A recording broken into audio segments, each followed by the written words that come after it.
Assalamu alaikum, and welcome to day 4 official of our Islamic Feminism Intensive. As I'm sure you guys have seen, each session this week so far has been adding a vital layer to our collective understanding of Islamic feminism, alhamdulillah. We've gone from historical foundations to the sacred text to yesterday ethical frameworks. And now it leads us to today's lesson, in which we're going to focus in on a question that sits at the heart of everything that we're studying, which is, what does justice, as envisioned by the Quran itself, truly mean when it comes to gender? So, as we all know, the Quran has long been held up as the ultimate source of justice, alhamdulillah. And yet, women's lived experiences across many Muslim communities and outside of them often tell a different story. So, bridging that gap requires not just new interpretations of the Quran, but also new methodologies, ones that take seriously the experiences of women and the moral imperative of equity. So, to guide us through this critical conversation, we have none other than Dr. Juliana Hammer. Now, I'm sure that you guys have been able to peruse the bio, but if you couldn't already tell, Dr. Hammer is really a star when it comes to this scholarship. She's an associate professor of religious studies at the University of North Carolina at Chapel Hill. And for those that don't know, Chapel Hill famously is, unfortunately, the location of one of the most headline-covered hate crimes against 3 Muslim students that took place, I think, about a decade ago, 2 of whom were hijabi Muslim women. So it's at this epicenter where her research focuses on contemporary Muslim thought, gender justice, and the intersection of religion, race, and social activism. And her scholarship engages deeply with the Quran. And this is my favorite part. I think what really sets Dr. Juliana's scholarship apart is that she looks at the text as a living source of meaning for Muslim women. As an American, especially having studied political science, for example, when we look at the US Constitution, we tend to interpret it in 2 different ways. Historically, there are Supreme Court justices, judges that have looked at the US Constitution as a dead document, like this is whatever the founders said at the time, that is what it is, and that's what we have to go by. And then there have also been the judges that have looked at it as a living, breathing document, where no, we should observe the intention of the founders and then apply it and evolve it for today's society. And so that's the lens through which Dr. Juliana is looking at the Quran, as she's going to break down for us today. And that's how she really helps us navigate questions of justice, embodiment, and power. So we're honored to have her with us today, and we are so excited to explore the possibilities and challenges of gender justice in the Quran. So with that, Dr. Juliana, I pass the mic to you. Turn mine on for that, right? Thank you. Thanks so much for the introduction and also for the invitation, Dr. Nazari. I'm most excited about the fact that there is an online course on Islamic feminism, which is why I accepted the invitation. And I will say something that relates to the introduction I just made, and then I will turn the PowerPoint on if I can still figure out how to do that on Zoom. So I identify as a Muslim feminist, but not as an Islamic feminist. So this is a distinction that some scholars make and other scholars don't make. What that means for my own work is that I write about Muslim and Islamic feminists, activists, and scholars. I will come back to that question of activism and scholarship a little bit. And I have been Muslim for quite a long time, and will also say that that boundary between normative, prescriptive scholarship, which is what I'm going to be talking about today, and my own ethical commitments as a Muslim are, of course, related to each other, but I don't actually engage in Quranic exegesis, never have, and I don't see that sort of in my future. There's a bit of a space for engaging with ethics, which always have a prescriptive dimension to them, but are not quite as sort of hardcore as saying, I'm going to interpret the Quran and tell you what I think it means.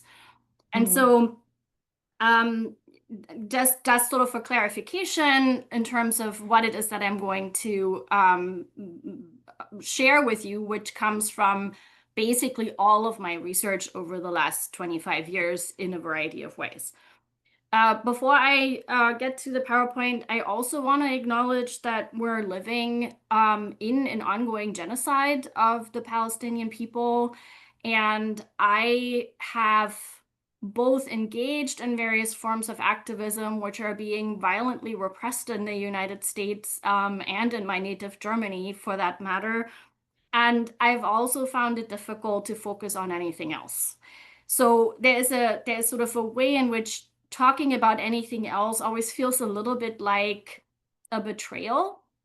And so what I think I can do and want to do is insist that Palestine has been a Muslim feminist issue for a very long time, not only since 2023, and that there are ways to make those connections, and that every time I talk about justice, I'm also talking about justice for Palestinians.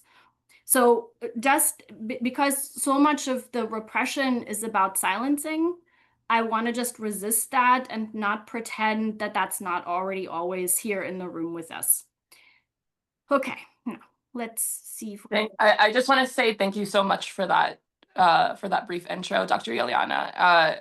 Especially as a Palestinian woman, the fact that you are opening your talk with that, it means a lot. I agree with you. Palestine is a feminist issue, and I hope that more of mainstream or white feminism, moves in that direction to acknowledge that. And I also very deeply appreciate your clarification about your approach to the Quran, and also your identification as a Muslim feminist rather than an Islamic feminist. I'm sure our students will recall our very first lecture this week with Dr. Maryam Cook, where I refer to myself as a Muslim feminist, and she distinguished herself as an Islamic feminist and made that distinction clear for the students. So I'm sure as we progress with this talk, that the nuances of that is going to become even more apparent. So thank you, and I'm very excited for this. Excellent. Okay, let's see. Let me go.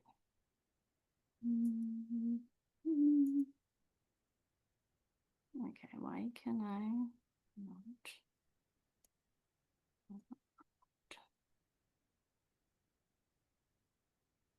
All right, can you all see it? Yes? Excellent. Okay. I put all my 20th century person love into the technology. I'm not technically terribly savvy. So let's get started with Gender Equality and Justice in the Quran, a critical review, which was the topic given to me with the invitation, and I sort of gave it my own interpretation of what I think I can sort of offer as a critical review here. So the notion of justice is central to this lecture. It's in the title, and it's central to Islamic feminism, I would argue. And I have always, in a variety of ways, sort of in my work and also in my other work which is my activism, which basically makes it sort of like this is my life. I've always approached justice not as an abstract ethical concept, but as something that Muslims are called to work towards in this world. It's a really central argument for the lecture. And my own research, I noticed recently in a sort of manifesto type thing that I wrote, has actually always been interested in questions of injustice and justice, and in those who do the work to make the world better. I will say that 20 years ago, when I first sort of formulated that, I thought we actually could make the world better. I'm afraid what I'm seeing now, which makes me worry about my daughters and everyone else's daughters as well, is that we can only work towards that goal, but we're not actually getting any closer to achieving it, which is not a reason to give up, but I think it's important to recognize that. So here's the plan. So I want to ask two questions that sort of guide how I formulated this lecture. Then I want to share a few sort of arguments with you that then in a sort of like second step, the examples from activism and scholarship will illustrate and hopefully piece together. So I'm making a set of arguments, and then I want to show you, and I want to show you my work as they do in math problems, to show you how I arrived at making those arguments. And yeah, and then I have a very, very short conclusion. And what I want to also say is that what I most look forward to is actually the conversation. So I, like most professors, can talk for a very, very, very long time, but I'm going to try and both sort of like stop at certain points to ask if you have clarification questions, but I also want to leave enough time for extensive engagement because that's the part I actually like the best. The hearing myself talk is not my favorite part of this. Okay, let's see. So I started out in Palestine studies, actually in Germany, where I got my master's and my PhD. And I was already an activist and a feminist, both before I became a scholar and before I became a Muslim. And so I've spent the last 20 years basically studying feminist and gender justice focused approaches to the Quran. That was the first step. And after I sort of moved away from Palestine studies, there's a long story about why that happened. And then in 2012, I published a book on the 2005 woman-led mixed gender congregation Friday prayer led by Amina Wadud, who we're gonna encounter again in a little bit. And I've since moved to research projects that look at Muslim efforts against domestic violence. So not instances of domestic violence, but what Muslim advocates and activists and scholars are doing against it. And then a project that's ongoing on sexual violence in Muslim communities and efforts against it. And I'm currently sort of working on a project on Muslim feminist sexual ethics for the 21st century. So to come back to this question of prescription, this is probably the most prescriptive project I've engaged in so far. So initially, I thought I would start with the question of the Quran because this is a lecture on engagement with the Quran. And then I realized that I was going to answer the second question first in my arguments. And so I'm going to start with the question of what is the relationship between scholarship and activism. And then in a second step, say a little bit about what all of that has to do with the Quran. Some of that might seem self-evident, but I also want to upset a little bit basic assumptions that we're often engaging in when we talk about the Quran as Muslims. Nope, not yet. These are the questions. Okay, so usually the relationship between scholarship and activism is presented as one in which scholarship influences and inspires activism, right? So like we think that we have ideas first and then we put them into practice. And I would argue that that's actually a particular version of a very patriarchal hierarchy between the mind and the body, where the mind has priority over the body. And everything related to the body is then also understood as inferior to the mind, right? Like the life of the mind, and a variety of ways in which gender is often so gender, the gender binary is often represented as men are rational and women are emotional, etc., etc. And so if we think about the relationship between scholarship and activism as reflecting that dimension, then I think we will end up valorizing scholarship over activism as more valuable, as more intelligent, as more theoretical, etc. And I would like to argue that they're actually interdependent. And I want to show you later a few examples of that. And also complicated by saying that scholars are often activists themselves.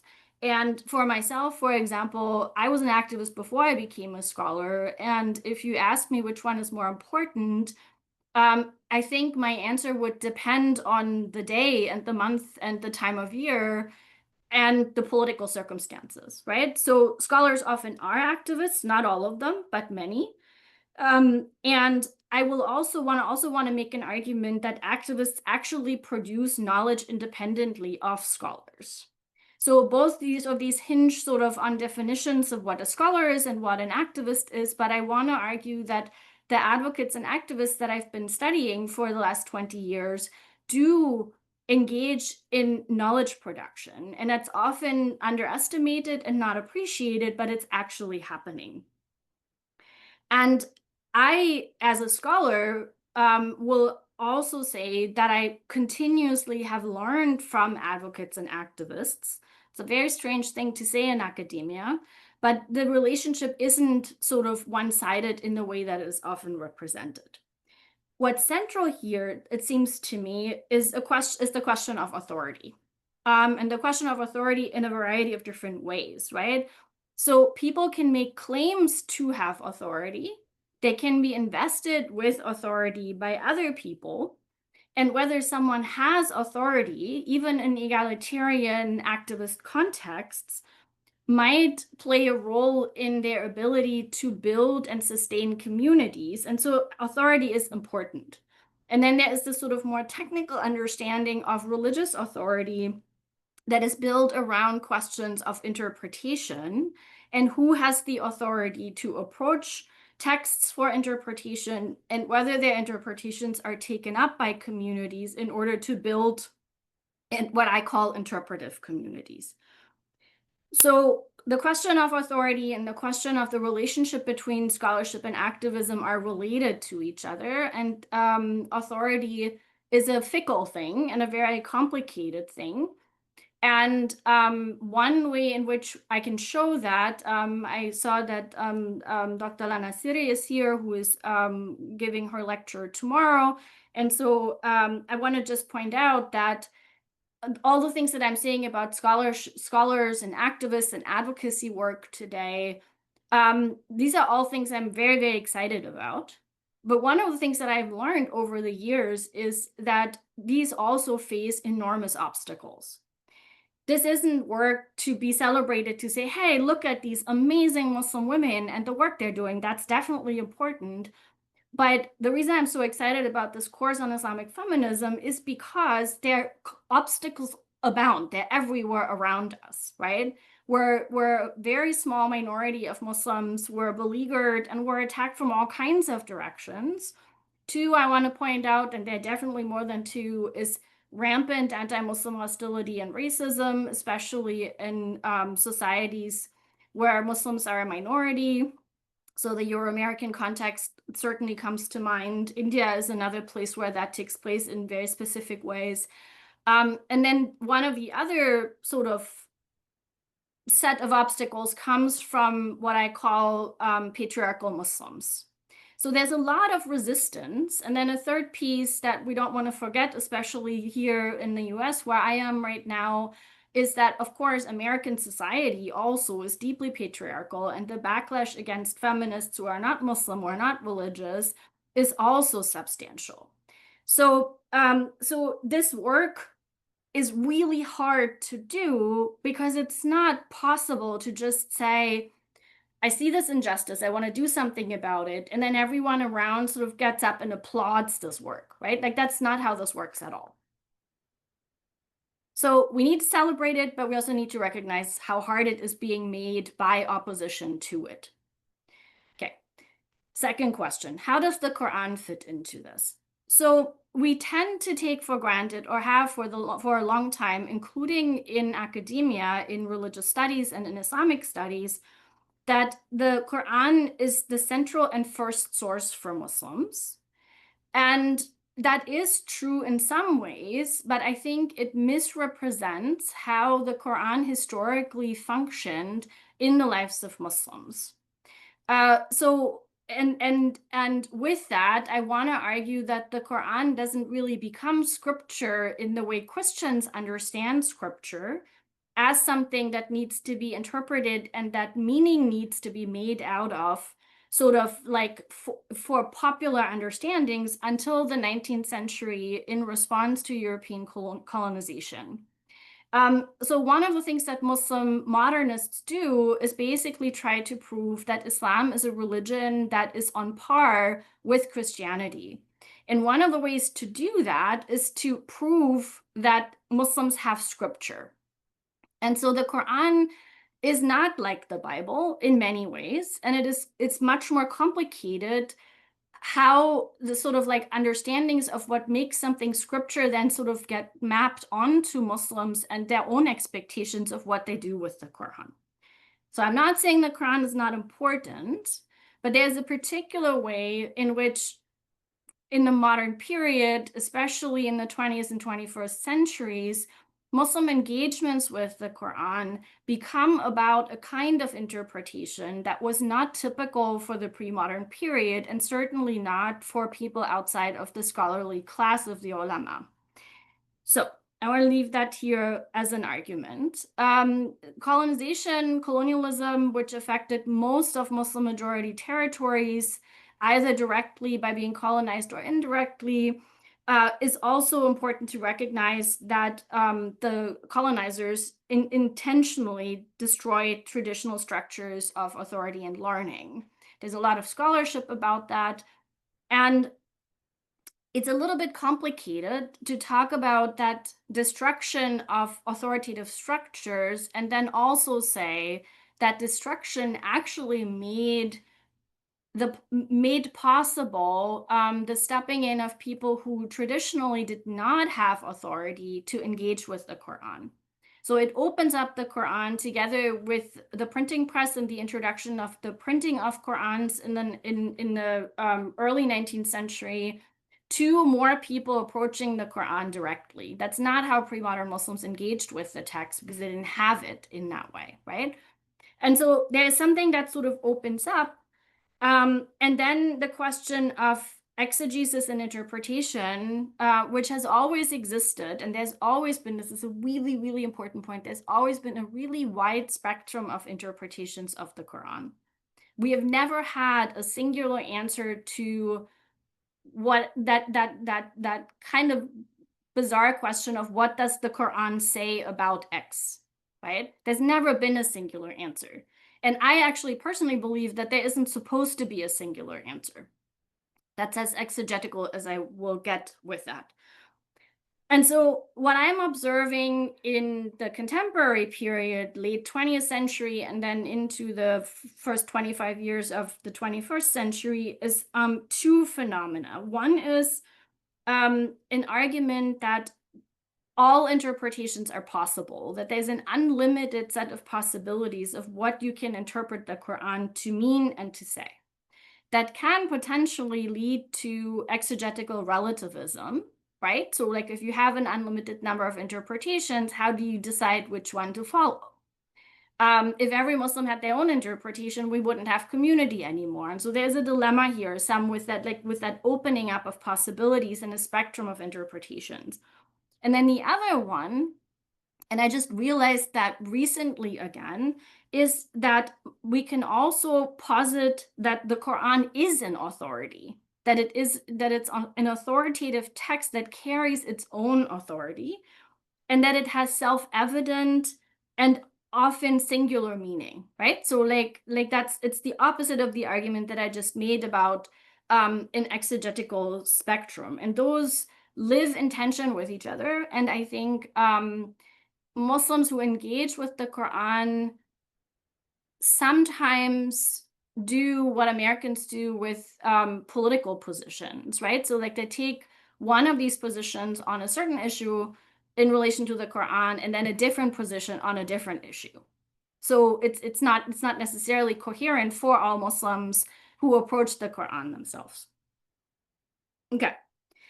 I will get to my examples, but I wanted to pause for a second and see if there are any questions at this point.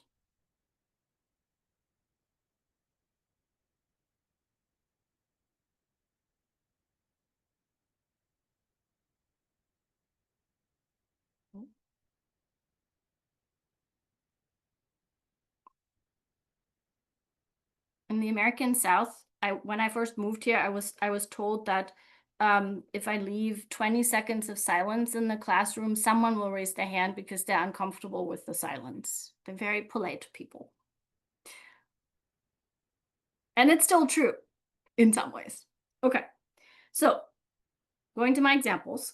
I will say that because of what I just said earlier about the relationship between activism and scholarship, I'm going to start with examples from activism and then talk about scholars because I didn't want to reinforce what I had just sort of deconstructed in my argument section. All right, so starting with this, which is one of my own books, because I think it's important, not because I think I'm important.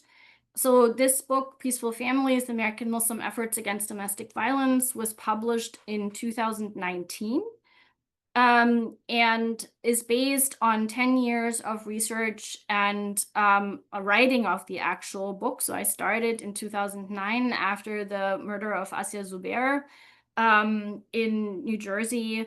And what's interesting here in relation to this question of the Quran and also the question of justice is a number of things. One is an important note that this particular example actually complicates the question of Islamic and Muslim feminism or feminism at all and advocacy work. I myself approached this topic of domestic violence and efforts against it as a Muslim feminist.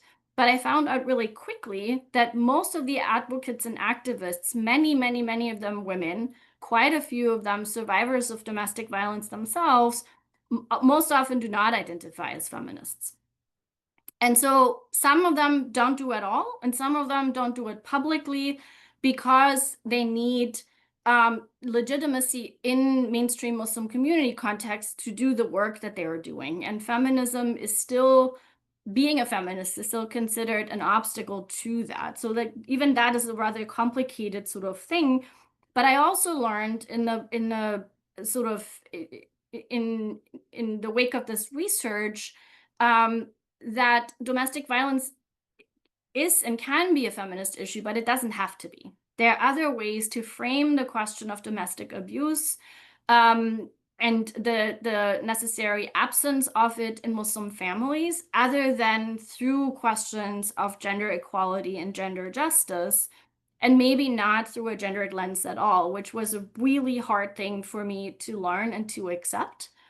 And I still think about this question sometimes of whether the efficacy of advocacy work warrants letting go of certain types of foundational values, or at least accepting for others that there are other ways of doing this. For me, this was a really humbling moment that I'm still sort of kind of chewing on, and that runs through the book in a variety of ways. I was just gonna say, so everything that's on these slides is basically information and a further reading list of sorts. So feel free to take screenshots. I'm also happy to share the PowerPoint. It really is just all further sort of stuff to follow up on, because it really is snapshots that I'm offering here rather than an in-depth thing about any of these particular pieces. So the advocates engaged with the Quran, here's the list of chapters. You might note that there isn't a chapter on the Quran here. The book isn't organized around themes, but rather about different types of sources that I engaged with. And so it's really interesting to see that the question of how do advocates engage the Quran show up in a variety of different places in these chapters, rather than in one place where there is this answer to what do advocates do with the Quran. And broadly speaking, of course, there are lots of variations and they're important, but broadly speaking, advocates engaged with the Quran first directly by themselves on their own, and then developed certain types of interpretations, a certain focus on particular verses that were useful for the work that they wanted to do. So they approached the Quran already convinced that domestic violence is not acceptable in Islam, right? And then in a second step, they would seek out the authority and sort of like support of scholars, Islamic scholars, typically not people in the sort of secular academy, but Islamic scholars, both male and female, in order to support these interpretations that they had come up with the authority of those scholars. So it's a really interesting relationship around the Quran. And each of the people who did that and do that has a personal relationship with the Quran and also is already convinced of questions of justice and injustice. So it's a really interesting relationship both to the text and to the scholarship to interpret the text.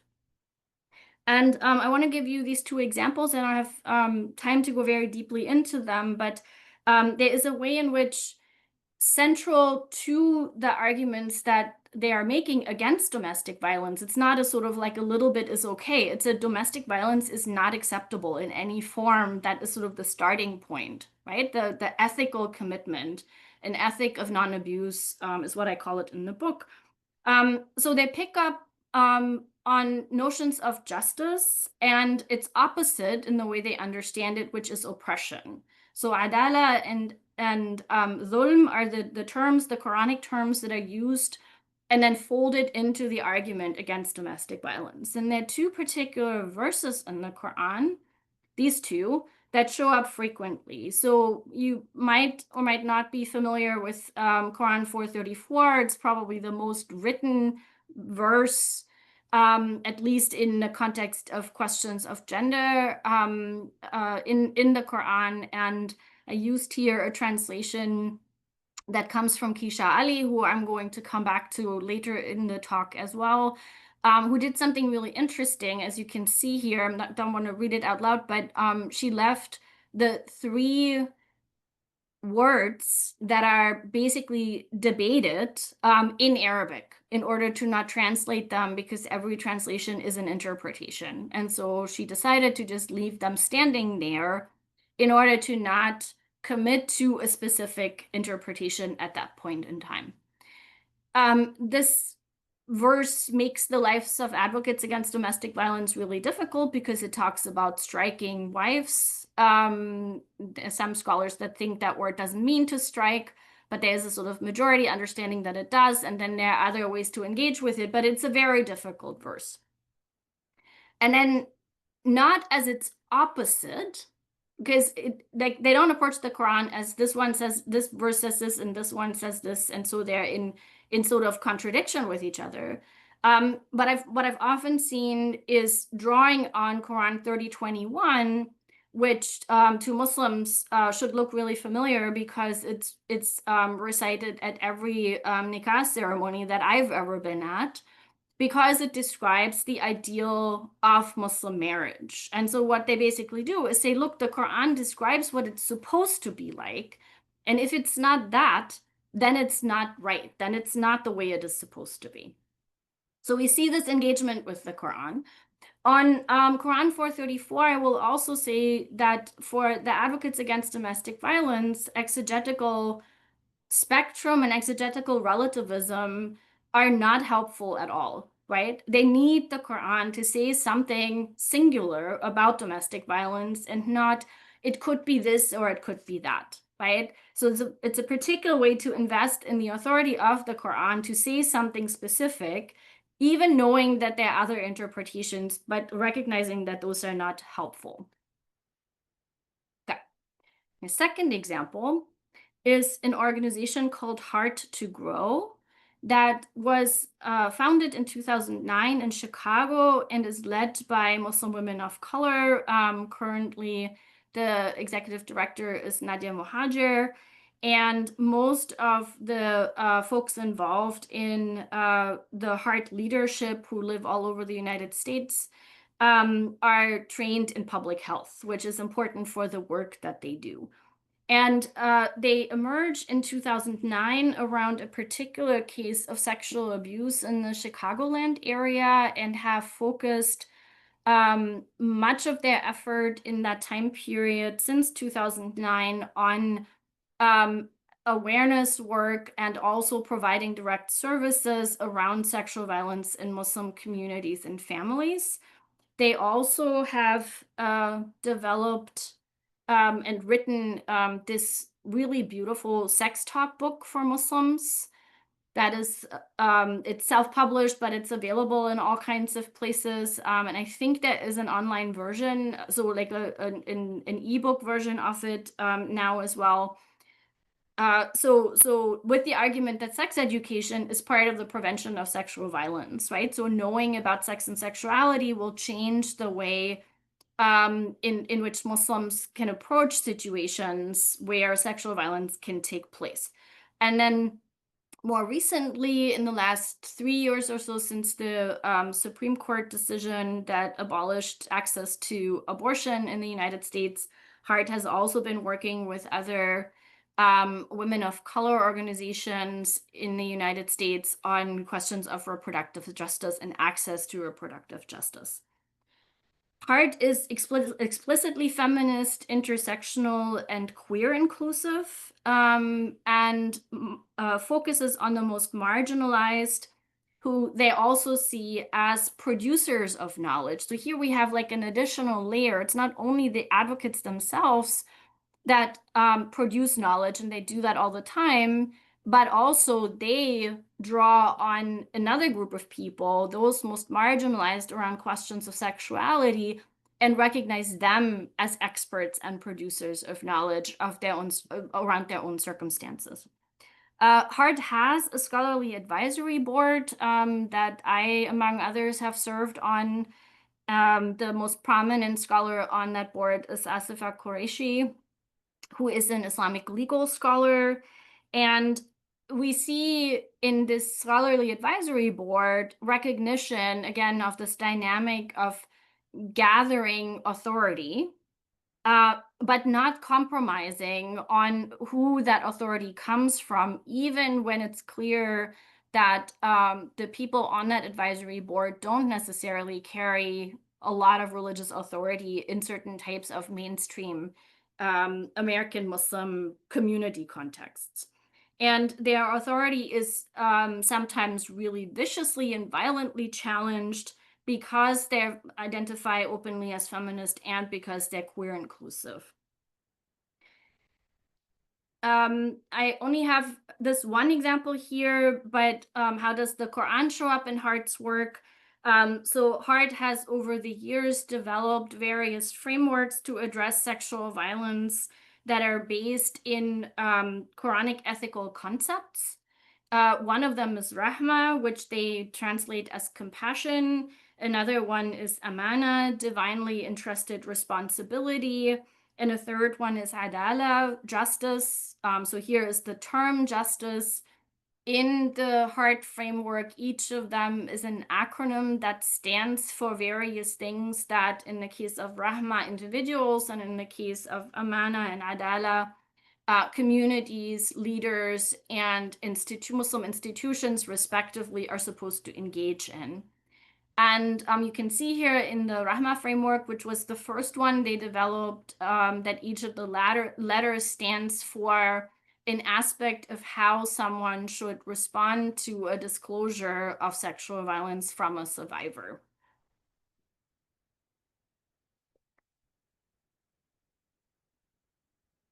Any questions?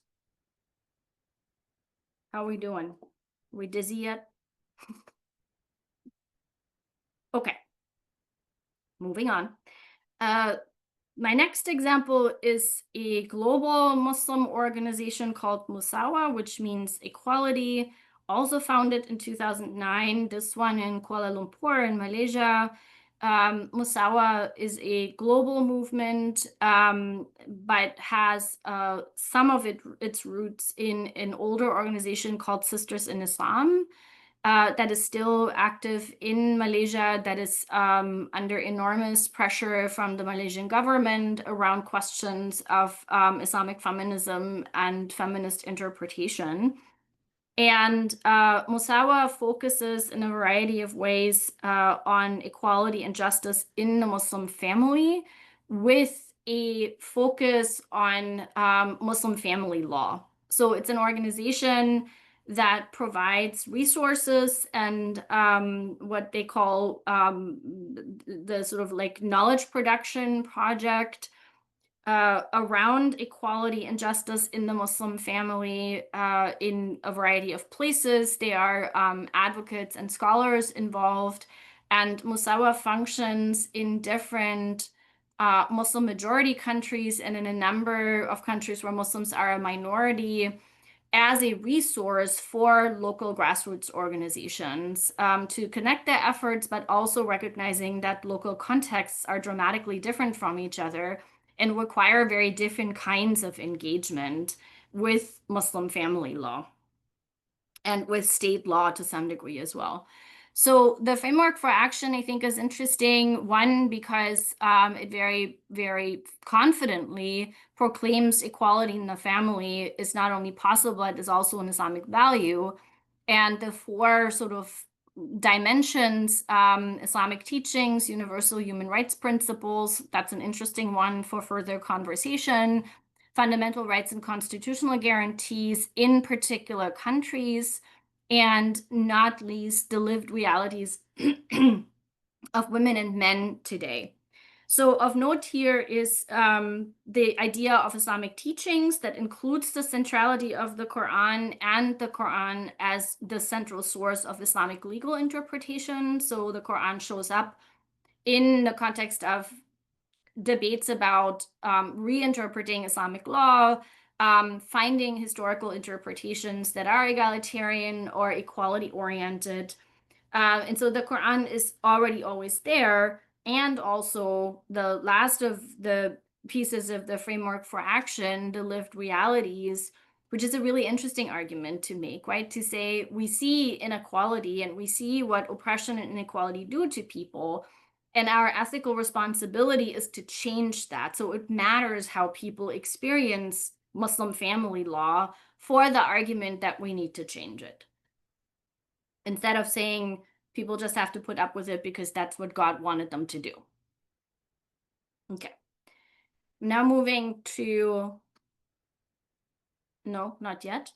Here are three of the main publications that Musawa has put together in the last decade and a half. I love the title of the first one, Men in Charge ? And in all of them, they bring together various scholars, scholar advocates, and activists to write, to not come up with a singular answer. That seems like a really important point to make, right? Like that everyone who contributed to these volumes, my favorite is probably the Justice and Beauty in Muslim Marriage. So I see Men in Charge as a sort of assessment of the problems. Women's Stories, Women's Lives is the experiential part. They are country reports about how Muslim women experience Muslim family law, mostly in really tragic ways. And then Justice and Beauty in Muslim Marriage is Musawa's offering on what it could look like, what the vision is, right? So problem, experience, and then vision, these three pieces go together. At least the first two are available online on the Musawa website. The third one, I'm not sure about. I haven't checked since that came out on whether, but part of the point of Musawa's work is to make these resources available to people beyond academia. That seems like an important point to make. One of the central figures is Ziba Mir Hosseini, who is a trained anthropologist from Iran, who actually left her academic job in order to do this work with the argument that academia was stifling what she could do in terms of achieving justice and advocacy work, that it was preventing her from doing that in the way that she wanted to do it.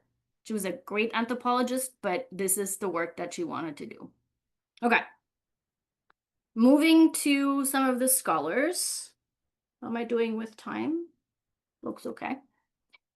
Okay, so I start with Dr. Amina Wadud, who is a retired American scholar of Islam, who now identifies as an Islamic feminist. She didn't always. She went through the various steps until she arrived at identifying in that way.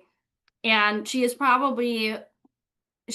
definitely one of the most prominent scholars of the Quran with regards to questions of gender. So you see here the two books, Quran and Woman, rereading the sacred text from a woman's perspective, which is based on her dissertation, was originally published in 1992 in Malaysia, and then in 1999 in the US by Oxford University Press, and then her 2006 Inside the Gender Jihad, Women's Reform in Islam. And there is a new book that I should have included that is based on her reflections on her Hajj experiences, which is a really beautiful sort of personal reflection. Uh, so both books focus on the Quran. That has always been Wadud's sort of central interest. And she always says in talks and lectures that it is because of her love of the Quran that she engages with it in the ways that she does. And in Inside the Gender Jihad, she acknowledges that her interpretation isn't the only interpretation. That's a really interesting thing to consider for a particular scholar, right? To say, I'm very convinced of my interpretation, but I also recognize that other ones are possible. That brings us back to this question of authority, but also the exegetical spectrum. Wadud engages with the term gender jihad, which comes from a South African activist whom she met, and this term of gender justice. I want to, as a sort of side note, say that the use of the term gender justice in part came from the very complicated debate about using the term feminism, and so gender justice separates Muslims using it from necessarily having to contend with your American waves of feminism, the idea that feminism was certainly part of the colonial project, and the idea that feminism doesn't organically come out of Muslim contexts. And so gender justice is one way to address that tension. Wadud engages in both books, more so in Quran and Woman, in several sort of exegetical moves, neither of which she invented, but which she puts to use in order to specifically focus on women and gender. One is a thematic interpretation of the Quran, so an approach to the Quran that looks for verses that seem to talk about women and gender and then brings them together to say, what does the Quran as a whole say about this question of women and gender? So that's thematic interpretation, which is a departure from pre-modern approaches to Quranic exegesis that most often did verse by verse interpretation and didn't look for those kinds of connections necessarily. The second one is based on Fazlur Rahman's approach to the Quran as a historical text. So to recognize that a text that was put together, however that came about in the 7th century in the particular context of Arabia, in a very patriarchal society where other kinds of things were going on. And so that and neither of them are the only scholars who've made that argument. There's historical critical Bible scholarship that makes the same argument that a text always has a historical context, even if it comes directly from God and is for all times and places, it has to reference its own context. And Muslims have spent enormous amounts of time over the centuries debating which parts of the Quran are specific to that context and which ones are universal, and who decides that, and what that means, and what that looks like. And so this approach to say, why does it say this particular thing in this way?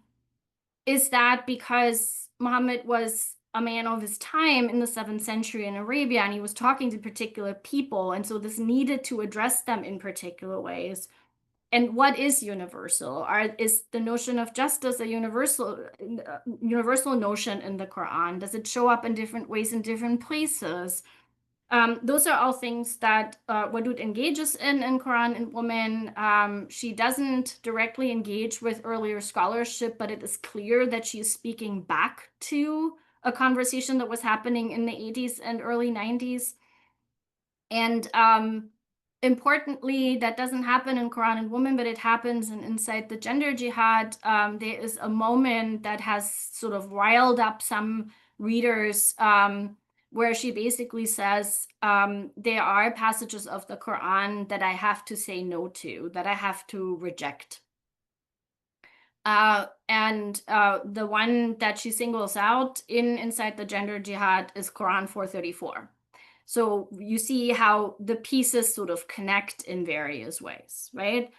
And I mean, there is a question what it means to say no to that verse. It's not a rejection of the Quran, but it is an impossibility of justifying why that verse says what it says about physically striking wives under certain circumstances. Wadud has spent the time since she retired from Virginia Commonwealth University in Virginia, where she taught for almost 2 decades, working mostly on what's called the Queer Islamic Studies Project, where she is using her insights and her engagement with the Quran to extend her focus from questions of women and gender to questions of sexuality and sexual diversity. She also moved to Indonesia sometime before the pandemic started, because as an African American Muslim woman, she couldn't stand living in the US anymore, very understandably. And so there's an interesting sort of question of context here again, right? Like the way scholarship is also embedded in particular contexts. And she retired basically the minute she could, because she didn't feel either that American academia was really open to the work that she was doing. 3 more things related to that. So one, Amina Wadud is one of a number of women scholars in that generation. She's in her 70s now, that also include Asma Barlas and a few other people that I don't go into in this lecture, because in all there are too many of them, and I think Wadud is actually the most important. But it's also important to say that feminist Quranic exegetes are not a movement, at least not in that generation. They often disagreed with each other, and each of them was sort of a lone fighter for her own interpretation. Wadud is perhaps infamous and perhaps more famous than for her actual publications, for leading the 2005 Women-Led Friday Prayer that I wrote this book about that I mentioned in the beginning, and has engaged in other instances of leading various congregations in prayer, which many of you know is a big deal and its own debate and conversation, which is why it warranted an entire book about it.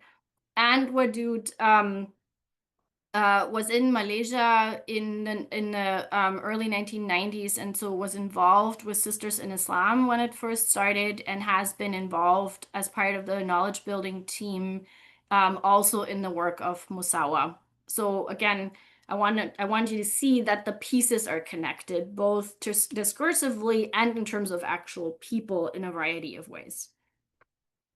My second, oh no, here we go, with this quote that I wanted to share with you from Inside the Gender Jihad, where she explains both what gender jihad is and what gender justice is, which at that point, my God, that was almost 20 years ago, was the inclusion of women in all aspects of Muslim practice, performance, policy, construction, and both political and religious leadership.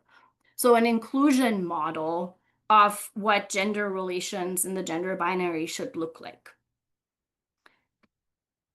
This is Keisha Ali, who belongs to the next generation, to my generation, actually. And Ali has written, she's a professor of religious studies at Boston University, has written a number of books. I wanted to share the 2 versions of this one. Both versions, one originally published in 2006, and then a revised edition in 2016 at the 10th anniversary, which again is almost 10 years ago. Where does time go?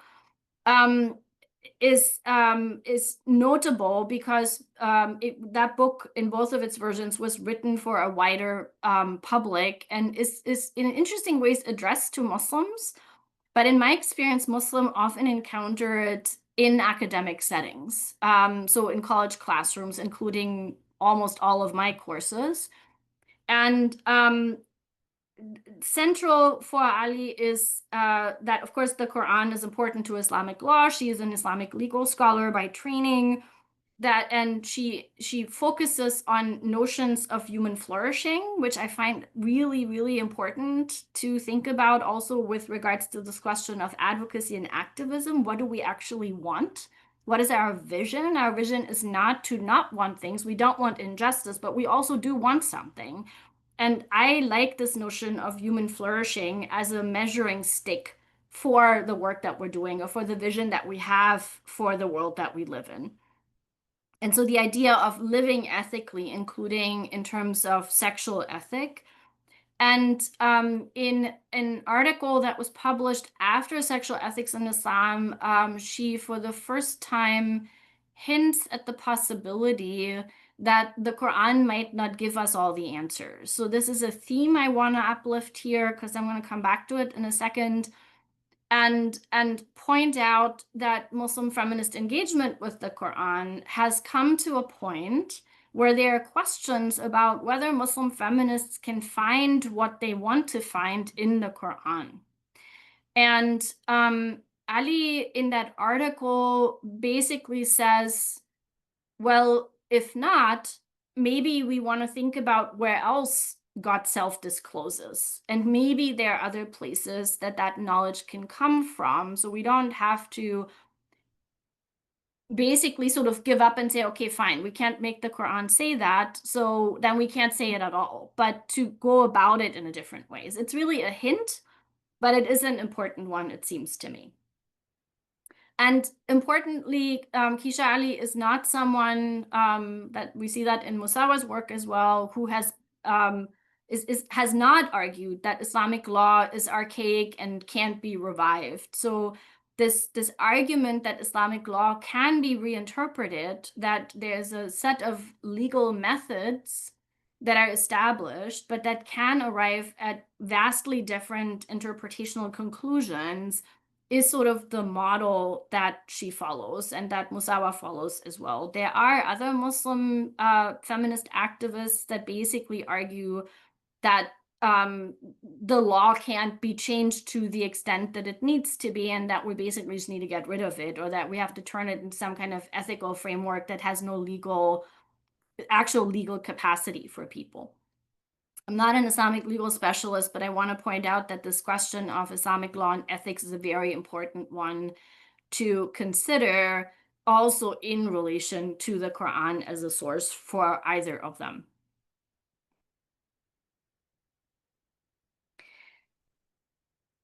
So Ali's work stays on the discursive level. That's not a limitation, but it's important to point out that what she looks at is discourses on sexual ethics and sexuality rather than a reflection of those in actual Muslim practices.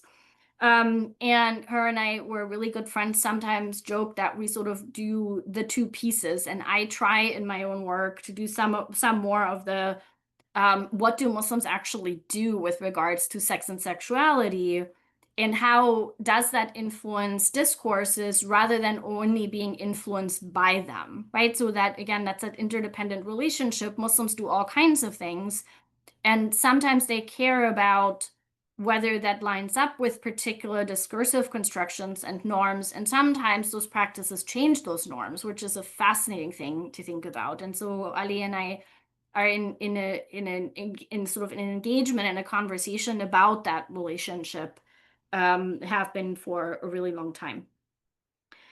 So Ali is part of, as I said, a sort of second generation, if you will, that includes more people. And in interesting ways, it's more people, so there are many more that I could point out to you.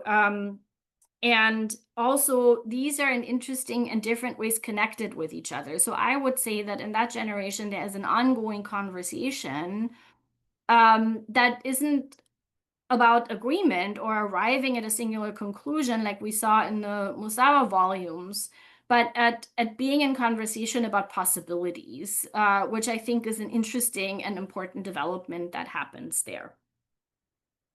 And many of that generation are Muslim feminist scholars who exist in small corners of the Euro-American Academy, which is sometimes a blessing and sometimes a curse, as you might imagine. Yeah. Last of the, no, not last of the scholars, not true, blank. I want to introduce you to Aisha Hidayatullah, who is sort of 2.5 generation. She isn't a part of its third generation, but she is significantly younger than Kisha Ali, and her 2014 book, Feminist Edges of the Quran, which is Oxford University Press, which is a thorough review in its first part of feminist Quranic exegetes and exegesis in the US context. So it includes a lot of analysis of Amina Wadud's work, Asma Barlas's work, who I've already mentioned, Nimat Barazanji, who is also an important figure in this, and Kisha Ali shows up repeatedly in Feminist Edges of the Quran. So again, I want you to see how these pieces connect with each other and who is in what ways in conversation. And that review of feminist Quranic exegesis at that point in time is then followed by a reflection in the last two chapters of the book on the limits of this approach. We bring our values to the Quran and we find them in the text, and so that makes it a possible interpretation. And so Hidayatullah sort of starts out in the introduction and says, I liked this approach for a really long time. And then I thought to myself, but what if it doesn't work? What if we can't make the Quran say the things we want it to say? What if we're engaging in what she doesn't call it that, but I do sometimes, in exegetical acrobatics to get to that point of us allowing to argue that the Quran is actually saying that. And so there's no question that interpreters bring their values to the text, right? That's not in question. Every interpreter historically has done that. That's not news by itself, even though Islamic studies scholars took a long time to get to that point. But Hidayatullah reflects on the question, what if the Quran actually reflects patriarchy as built into Muslim societies, not as a historical accident, but by divine design? What if God wanted patriarchy? And that's why the Quran sounds the way it sounds. And that's why it's much more difficult to find these other interpretations that we so want to be there. And relatedly, she talks a lot in those two chapters about questions of social hierarchies, so not only gender hierarchies, but the ways in which the Quran sort of discusses hierarchical social structures. And this question of whether those are a description, goes back to the text and context, whether those are a description of 7th century Arabia, or whether they are a prescription for future Muslims. So is the existence of social hierarchies, including gender hierarchies, intent, or is it simply a reality with the possibility of changing it? I want to go back to Wadud for a second, who's argued in both of her books that the reason why she believes gender equality and gender justice are possible and built into the Quran is because the Quran, and many, many Muslim scholars have argued that, has built into it the ethics of abolishing slavery. And so if an institution that existed in 7th century Arabia is mentioned in the Quran, can be abolished even though it is in the Quran, there's no reason why gender hierarchy and gender injustice can't also be abolished as a parallel.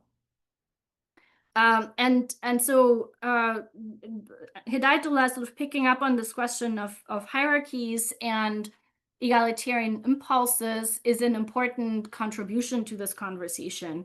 I want to side note here another scholar. As I said, there could be many, many, many more, and all of them are important and have made important contributions. I want to point for a second to Leila Ahmed, who's a professor at Harvard University, who in 1992 wrote a book called Women and Gender Islam, Historical Roots of a Modern Debate, in which she, as a historian, only makes one prescriptive argument, which is to argue that there is an ethical intent in the Quran that comes from God and that meets hierarchical patriarchal societies that then sort of go against that ethical impulse in the Quran. And so that's a critique of what Muslims do with the Quran basically throughout the centuries. And Hidayatullah is, I think, a little bit less convinced that that ethical impulse is necessarily explicitly God's intent. There were lots of responses and much pushback to Hidayatullah's book when it came out. Some of them seem to me to be more of a misreading, and some of them are pushback because these ideas are uncomfortable, right? So the idea that we've been engaging in a project that might just not work the way we thought it would is pretty dramatic in some ways. And Hidayatullah acknowledges in the beginning of the book the challenge that this particular critique and sort of deconstruction poses to grassroots activists and activism. That goes back to the authority of the Quran and the exegetical spectrum not necessarily being helpful. But then she also says that she could no longer just be dishonest with herself about this tension that she was seeing in these approaches to the Quran. In 2016, you have the reference here, the Journal of Feminist Studies in Religion published a roundtable that starts with a review of Hidayatullah's book by Asma Barlas and then has responses from various people, some of whom we've encountered, Kisha Ali, Amina Wadud, and then Hidayatullah responded to it. That is actually a reflection of how much the conversation that Hidayatullah started fractured Muslim feminist community conversations. It's pretty dramatic and pretty sad, and it still reverberates, I think, at least in scholarly, if not also advocacy circles. It's a pretty sad read in some ways. Okay, last scholar, Sadia Sheikh, who is a professor, a South African scholar and professor of Islamic studies at Cape Town University, and an example of a scholar activist who does a very particular thing with regards to engaging the Islamic textual tradition. And she does so, excuse me, in some ways beyond the Quran. So the book on the left, Sufi Narratives of Intimacy, Ibn Arabi, Gender and Sexuality, is a really beautiful engagement with a 10th, 11th century Sufi figure who himself is rather controversial to especially modern and contemporary Muslims. But rather than doing what other feminist scholars have done, which is to explore and mine the Islamic textual tradition for materials and thinkers and ideas that support feminist values, she wrote this book as a loving conversation with Ibn Arabi, where she recognizes their similarities as well as their differences. So it's not trying to make the Islamic textual tradition say things that it's not saying. In this particular case, Ibn Arabi, who was a man and in a patriarchal context and had some really bizarre ideas about sexuality, but also had some really interesting ones about gender, including women teachers. And so it's a sort of engaged contemporary feminist conversation about sexual ethics that recognizes the value of historical figures and their ideas without putting them on a pedestal and saying they knew more than we know now. Sheikh is also a leading theorist in Islamic feminist epistemology. someone who deeply engages with secular feminist theory and who's been trying for, I think, a decade together with others to introduce more thorough conversations about gender and sexuality to decolonial Muslim studies approaches, which is a whole other thing to talk about at some point. My last example is a volume that I'm probably most proud of so far in my academic and activist career, which is called Sexual Violence in Muslim Communities Towards Awareness and Accountability, co-edited by myself and my colleague Sama Chaudhry. It's open access and lives both on a website that's on the next slide and at the Boston University Open Library, published in December 2024. And it brings together advocates, scholars, and artists, including 5 of the 24 chapters written by people who work with Hard to Grow. Again, connections. And highlights that this exchange and interdependence between scholars and advocates is actually possible. And what it is supposed to do, which is why one of the reasons why we didn't publish it with an academic press, is basically make resources available to different kinds of people. And so these chapters do really different things for different kinds of readers. There's probably no one who's interested in all 24 of them, but there are lots of ways in which different scholars and different advocates and different community members and family members can sort of engage with various pieces of this beautiful and terrifying and really depressing volume and sort of demonstrate that that conversation is actually possible. I had a grant from the Luce Foundation, and so we actually did an online symposium in what was it, February 2024, where we were all in conversation with each other. And one of the things for those among you who are scholars that's maybe worth appreciating that we decided not to do is enforce a particular citation system, because it didn't seem to make sense to discipline people from these various contexts into a kind of uniformity that isn't reflected in the content of the chapters. And one thing I want to point out here, this is the cover, is that there are 2 chapters in the book that directly engage with the Quran.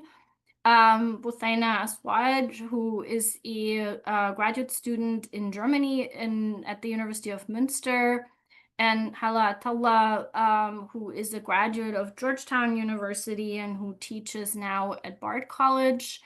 Both of them engage with Surat Yusuf, the chapter of Yusuf in the Quran.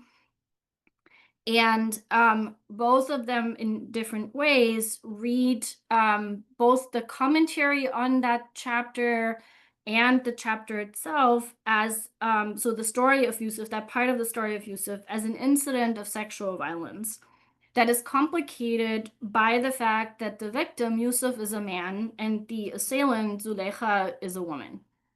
And both chapters in different ways engage in reflections on what this particular story is doing in the Quran, why it has historically not been interpreted as a story of sexual assault, and what that question of what happened to Yusuf and how he responded to it and how the people around him responded to this incident has to do with questions of authority, of who can be a witness, who witnesses how, and most importantly, the question of power that is at the heart of the conversation about sexual violence.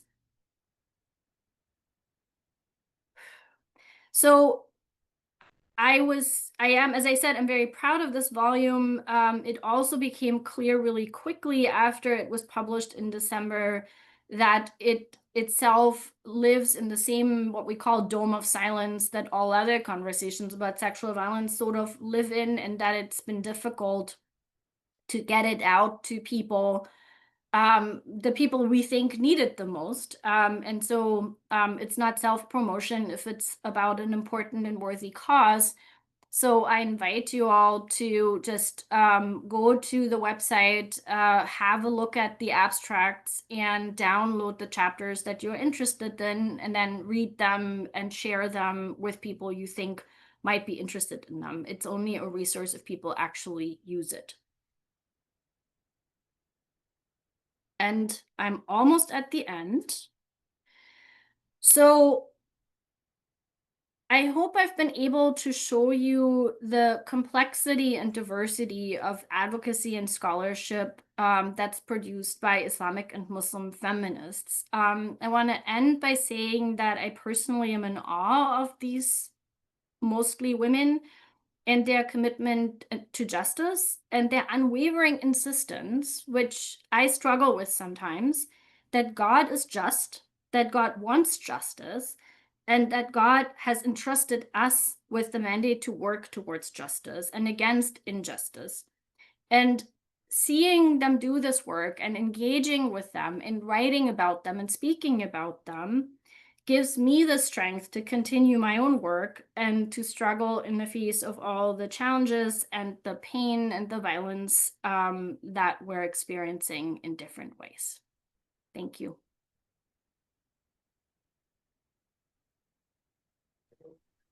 Fantastic. Dr. Yuliana, thank you so much for such a riveting conversation. I know I speak on behalf of everyone when I say that we have been extremely moved by it, and it's giving us a lot of food for thought, especially in relation to some of the topics that we began digging into this week. So with that, we have plenty of time for a class discussion. So we will be dedicating the remaining 45 minutes of this session to turning it to our students. We will be welcoming questions that you might have or even discussion points that Dr. Juliana's talk may have inspired. So if you have any questions, feel free to, let's see. Feel free to, if you don't want to be on camera, you can share them in the chat and I will be monitoring the chat for new questions. But if you'd like to ask a question, then feel free to either raise your hand so I can call on you, or if nobody is speaking, then please go ahead and jump right in. So we can go ahead and start with if anyone has a question or a comment that they would like to kick us off with.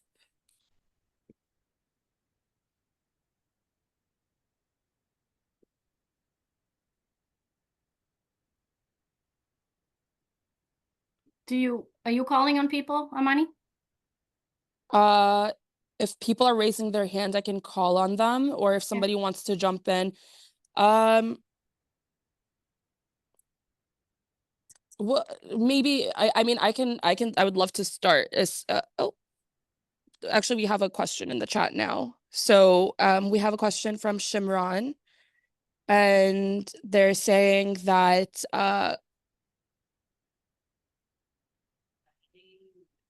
Kishia Ali or Hamid Abu Zaid, I don't know exactly which one, believes that Arabic and even English are gendered languages. And since the establishment of these languages, gender discrimination has been formed in the culture of societies, and the text of the Quran is also affected by this fact. What's your opinion? Okay. So English is actually a relatively ungendered language. It wasn't always, but it's much less gendered than Arabic.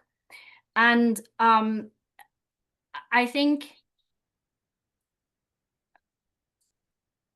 think the question of just how gendered Arabic is, and Arabic is gendered in a binary, right? So there are ideas in early Muslim societies about a third gender, but the language itself is invested in a gender binary in very particular ways. And there are feminist scholars of language that point to the ways in which patriarchal ideas manifest in language. Now, I think as Muslims, and considering that Arabic is the language of the Quran and has changed much less than other languages have in the same time period, right? Because of the Quran, it is kind of complicated to say yes, the language of the Quran is gendered and it's in a gender binary, and some things are addressed only to men or are only for men, and many things are maybe only for men in the Quran.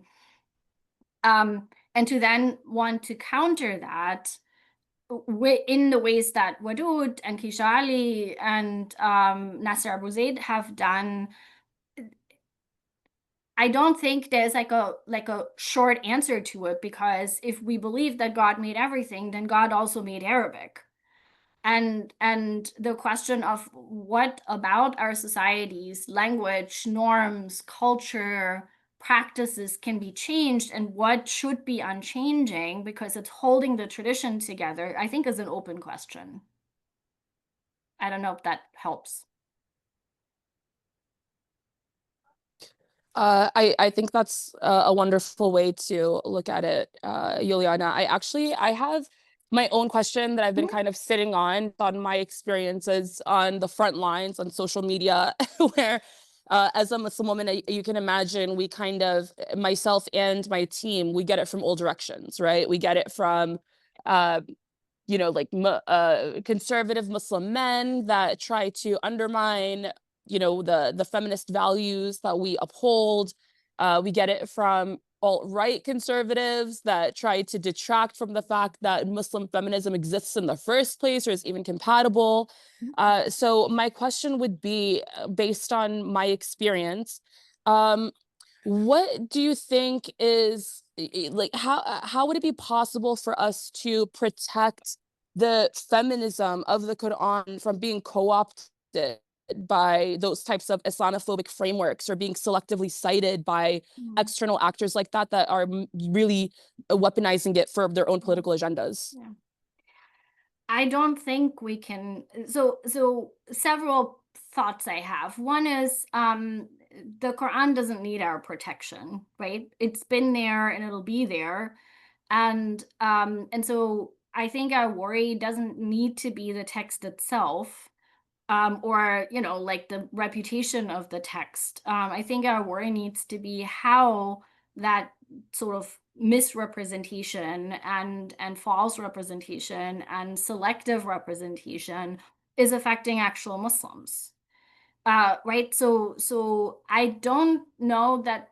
I think we need to protect the Quran, and I personally don't think that insisting on right and wrong interpretations is necessarily the way to go. It's a very complicated question, but I think you maneuver yourself into a corner really quickly if you insist that only one interpretation is right. Let me use as an example 9/11 and the Muslim response to 9/11. I landed up in the US 3 months after 9/11, at the height of the sort of debates about how Muslims should respond and that they should reject terrorism and that they should do this, that, and the other. And one of the responses we saw, and we still see sometimes, is basically happen again with the Islamic State, is basically to say that's not Islam. What we do is Islam, but what they do is not Islam. And and I think as a scholar of religion, I have to recognize that all of this is part of Islam, that these are not interpretations that I like or that I think maybe God intended. But they're part of a possible spectrum. And I personally don't believe in takfir. I don't believe it's helpful to say if I'm a Muslim, then you're not a Muslim or you're the wrong kind of Muslim. Um, and like I think on a practical level, it is helpful to reject anti-Muslim hostility. I don't like the term Islamophobia, but to reject anti-Muslim hostility as a form of racism rather than trying to argue about right religion, right? As a scholar also of American religions, I know more than a bit about what happens when different religious communities claim to be the right religious community and the other ones are wrong, obviously, because of that. So there is a way to call out anti-Muslim hostility as racism in like I don't know, I don't want to put a number on it, but most of the time, racism plays the most important role in these things, right? And so if in the US context, religion in particular, quoting selectively from the Quran works to convince people that Muslims are not fully human, or that Muslims are not peaceful, or that Muslims are always violent, then pushing back by saying this isn't about religion for you, this is actually about something else. It's about racism and colonialism and domination and white supremacy, seems like a really important way to not cede that territory. The other thing that I will say about my own experiences, sort of like toggling back and forth between advocacy spaces and academia, is that I've always had a sort of an impulse to map things, to sort of figure out who is where and what the obstacles are. I know that activist organizations do that kind of thing, right? To say, okay, so who is doing what? Who presents an obstacle? How do we deal with that? Is it best to ignore it? Is it best to engage it? How do we engage it? Um, if we engage it at all, and to strategize, right? So strategizing is a very complicated thing, and it doesn't always work. One of the things I want to share, and I mean, Amani, I've been following your work and Muslim Girl for a really long time, and I'm a really big fan, is nuance, right? Like is to not give in to the one or the other, but to insist that it's more complicated than that, and that if we allow them to take away that space to be complicated and to make it complicated, um I think we've already lost part of the argument, right? Like we move onto territory that we don't have control over when we engage in their narrative, and rejecting it is engaging it in some ways. I know these are not the most practical answers, but I'm also partly a scholar because I find these complications sometimes deeply paralyzing, as an activist, right? Like there's always another complication and another thing to be critical of that actually takes away from the work that we do. No, I absolutely love the contribution that you made, because this is actually the first time that I hear a perspective like that. I mean, there is a very valid point to be made that it's not our responsibility to protect the Quran. Um, and there is a significant double standard when it comes to the way that the Quran is scrutinized through a racist or Islamophobic lens that in and of itself gives us plenty of fodder to be able to push back on. So I appreciate that. And I'm also deeply honored to hear that you have been following our work for quite some time. So thank you for that. And then actually, in the meantime, we have received a bunch of questions in the chat. And I know, Julius, you just put your hand up. So why don't we take a couple more questions from the chat and then pass it on to Julius? The first person that submitted, and Juliana, are you able to see the chat from your screen? Yeah, I can. I Okay. just don't know how, yeah. But maybe also read it. The people who are on their phones might not be able to see it. So, because I don't want you to feel obligated to answer every single Uh-huh. question, especially if you're able to possibly answer a few in a response for one. But Sanjita sent a couple of different questions specifically about Asya, alayhi salam. So she asked, how might one examine gender justice and divine retribution through the narrative of Asya, considering her suffering and complete submission to Allah? And then followed up to ask two more questions after that. In what ways does the story of Asya's trials and unwavering faith illuminate themes of gender equity and divine justice? And how can Asya's story, such as through her oppression under Pharaoh, her steadfast submission to Allah, and ultimate spiritual victory, be understood in the context of gender justice and divine retribution? So those are specifically about the story of Asya. I will read a couple more from the chat just to give you an idea of what the discussion is going to focus on, and then pass it to you to answer as you choose. We have a question from Iqbal, who asked, while I acknowledge Amina Wadud's contributions, I respectfully question whether it is valid to equate Western gender equality with the concept of divine justice in Islam. Could it be that the equality she promotes leans more toward a secular understanding than a spiritual one? And that is Iqbal from Kosovo. Thank you so much for joining us here. And then I will leave you with this last one before we proceed to the next group of questions. Zainab El-Mansi says, thanks, Dr. Juliana, for this thought-provoking session. I understood that none of the mentioned scholars engaged with the seerah of Prophet Muhammad ﷺ in relation to issues of marital violence in general, and the interpretation of Quran 434 in particular. If this is the case, what are your thoughts about this silence? Okay. So the question of Asya, so Sanjay, I don't want to engage in Quranic exegesis. As I said, that's really not what I do. I do think it's interesting and important to think about looking at Quranic figures, Quranic women figures in particular, and to see what they hold for us, right? And it might be different people, different figures, different women figures, for different Muslims approaching the Quran. I want to point you to a relatively recent book by Celine Ibrahim. And I obviously don't remember exactly what the title is, but I put the name here. Who has a complicated relationship with Islamic feminism, but offers a really beautiful reading of any instance of women being mentioned in the Quran and what they do when they're mentioned.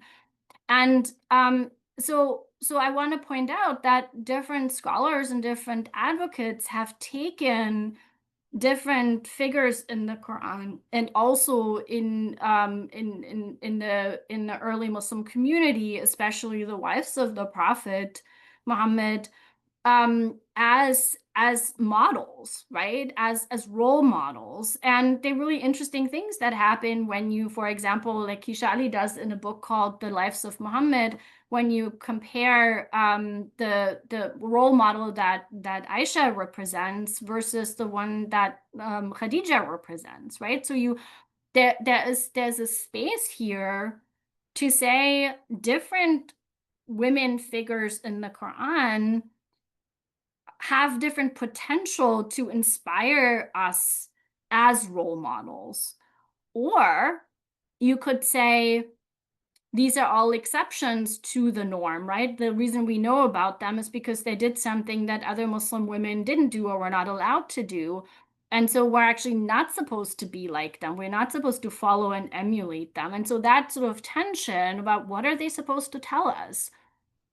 I think there's a really interesting tension also around Fatima, especially in the Twelver Shia tradition, and how she represents a really different model from both Khadija and Aisha. So it's also not there are two options, right? So and Asya is, I think, is another example of different ways in which women have navigated patriarchal societies, and we can take them as role models, but there isn't a singular role model. There is a chapter in Amanullah Desandi's book, The Crisis of Islamic Masculinity, that talks about the Quran and different family models that are represented by the prophets. So if you look at the prophetic figures in the Quran and the kinds of families they had, he basically says, I'm paraphrasing, he doesn't say it like that, but he's basically saying, look, most of the prophetic figures in the Quran lived in dysfunctional families. So what is that supposed to tell us about family? What is it supposed to say? And his conclusion is that the Quran doesn't offer a singular family model either. And so I think there's a really interesting parallel here between not having a singular role model for women in the Quran and also not having a singular family model in the Quran, but that it's the more the merrier, and there can be different things for different people. I know my students, especially my Muslim students, tend to hate those kinds of answers because what it does is basically kick the ball back to you to say, you're going to have to figure out what that means for you. I can't answer that for you. And most of the scholars and activists I talked about today also don't claim that that's the singular answer, right? it's a possibility. It's a set of possibilities. Wadud and gender equality as a Western concept. So I don't want to speak for Amina. I have been asked to do that many, many, many times. I'm probably the scholar who's written the most about her. And it often happens that I have to engage in arguments that are actually her arguments and not necessarily mine. I think the underlying question of whether there are any universal values that we share as humans, or whether we are in fact really distinct from each other, is sort of built into this. I will give you very happily that a particular notion of gender equality has not only been claimed to be universal by Euro-American society and politicians and people in power since at least the end of the 18th century, but that they've also been forced on Muslims. There's no question about that, right? So gender equality and the absence thereof is a very potent trope that's used to oppress Muslims, to invade Muslim countries, to colonize Muslim societies, to neo-colonize Muslim societies. So I don't think that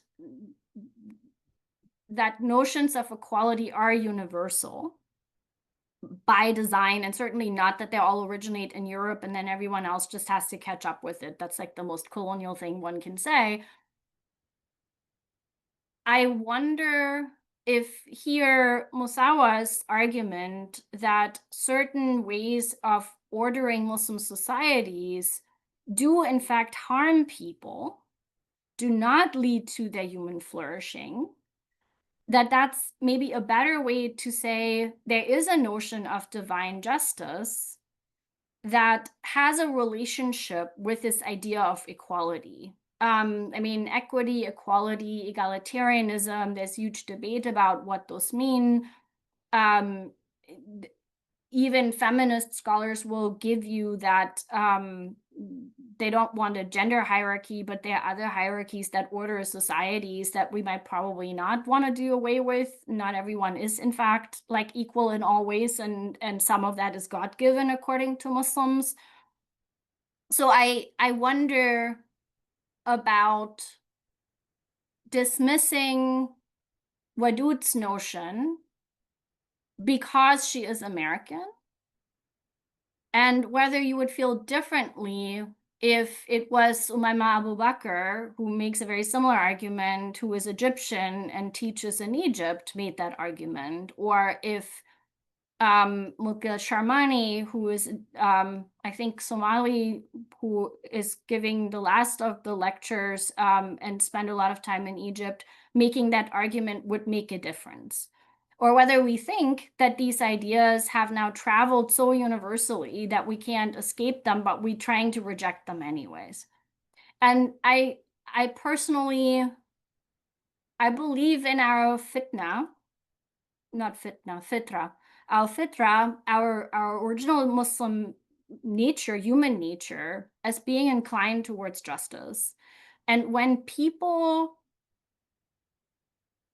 recognize that something is not just either to them or to others around them, I think we need to take that seriously. Whether equality in the way that it's understood in Europe, in Western Europe, is really the answer to that, whether it's equity, whether it's recognizing difference, those are really important questions, but I don't want to reject this particular idea out of hand simply because Wadud is American.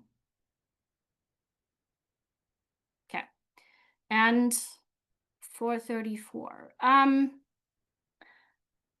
Zainab. So I couldn't talk about all of it. Some of this is in the Peaceful Families book, sort of like developed further. So engaging with the Sira is actually one of the most powerful ways to mitigate the impact of 434.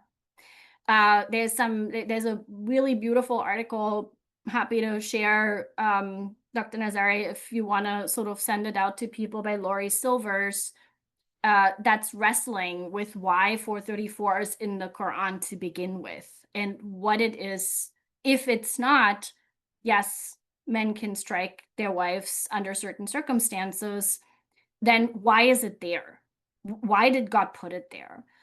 And one of the ways in which advocates, some of these arguments show up in the Peaceful Families book, have tried to sort of adjust the starkness of this verse is precisely by saying that part of the circumstances of revelation for that verse is reports that the prophet was very upset about this verse.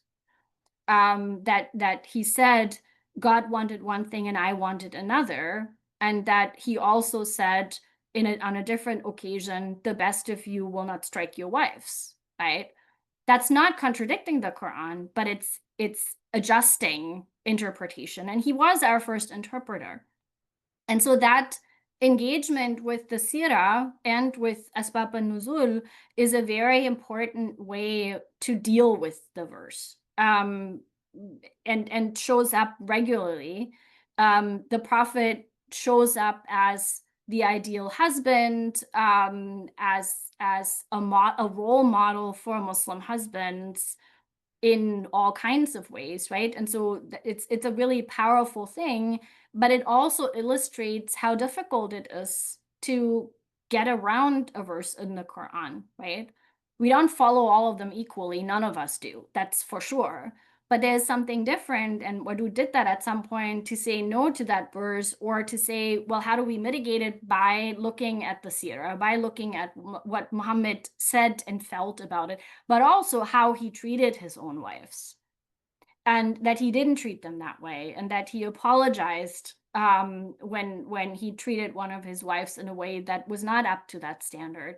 And this is a really important argument my colleague Aisha Chaudhry made at some point, also a really, she wrote a book about, it's called Domestic Violence in the Islamic Tradition, that looks at all kinds of different interpretations of 434 over the centuries and in different textual traditions, and arrives at her own interpretation, ethical interpretation. But Chaudhry also made an argument many years ago now about the seerah itself reflecting Muhammad's ethical development.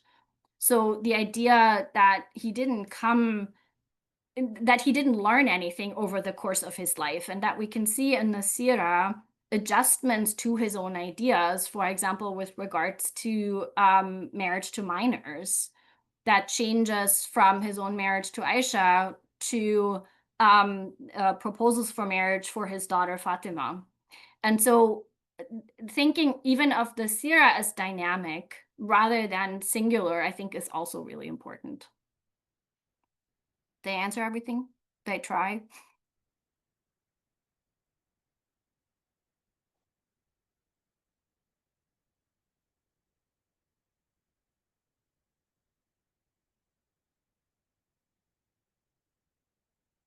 Connie? There?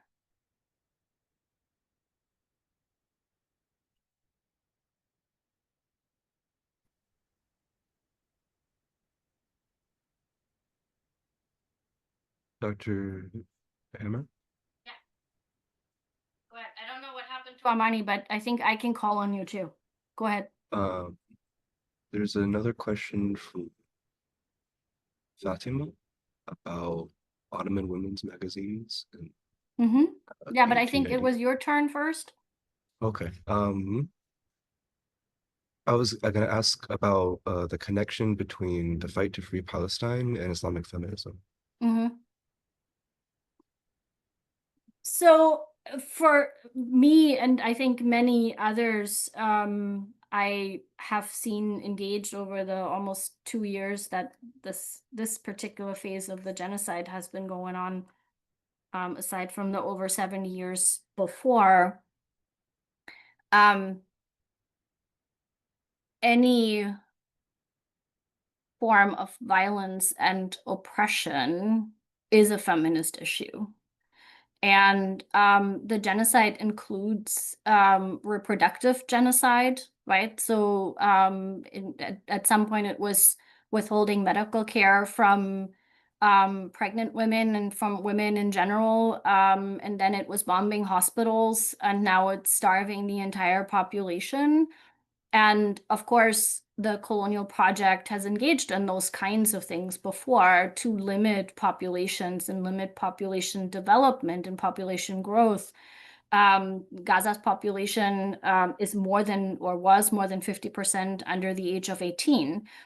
So for me, like, it's not a complicated explanation. If there's an injustice happening and it's one of this epic proportion, I actually think Palestine is the moral issue of our generation, and we're failing miserably because we don't have anything other than words, right? It's not difficult for me to represent it both as a feminist issue and as a Muslim issue. And I will say I am also profoundly shocked, actually, by the lack of response from Muslims all around the world. Let's not even talk about Muslim governments, but even just Muslim communities. I mean, the US Muslim community is really not impressive in terms of its leadership with regards to Palestine, with a few exceptions. So if there is an injustice of that proportion that's being committed, that has to be a Muslim feminist issue. And it's no question that I'm not alone in that. But that it's maybe not always framed in those ways. Yeah, I don't know if that helps as an answer.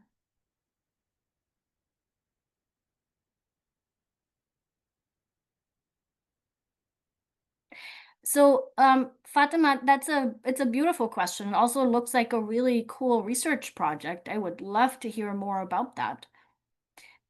So the nomenclature, or the what do we call them, is part of what's complicated, right? So we have a spectrum, at least in the scholarly community, of people arguing that Islam and feminism are incompatible with each other, to, as we see in this course, and from Professor Cook's lecture, I'm sure, and Professor Afsardin's in a variety of ways, and Zahar Ayubi's, who was my student here at UNC at one point, that different people see this relationship differently. I want to point you to like a basic resource that I already mentioned. Leila Ahmed, and Women and Gender in Islam, talks about early feminists. There's a chapter called Early Feminists, where she discusses what their feminism might have to do with their Islam, right? So there are Muslim feminists that happen to be Muslim, but they don't engage the Islamic tradition at all. That's not what I mean by myself being a Muslim feminist, but we have secular feminists in Muslim societies that don't see Islam as a resource for themselves. And so the question of, do we call them that if they didn't call themselves that? Why would they not call themselves that? What are the politics even now of people in different contexts outside of, say, the US calling themselves feminists, and the dangers that potentially entails in a country like Pakistan? So that's one set of questions revolves around the nomenclature. And I think I find the notion of gender justice helpful here, because I can say there's a debate about the feminist thing. I call myself that. I don't call other people that if they don't call themselves that, because I think that's a form of rhetorical violence that can have consequences as well. And so there's a responsibility here. And then to ask, if someone uses it, do they explain what they mean by it? Like, what does it mean to them to say that? And if they don't use it, do they explain why they don't use it? I want to recommend the two articles from 2013 by Fatima Sadat, who is also a South African Muslim feminist scholar. in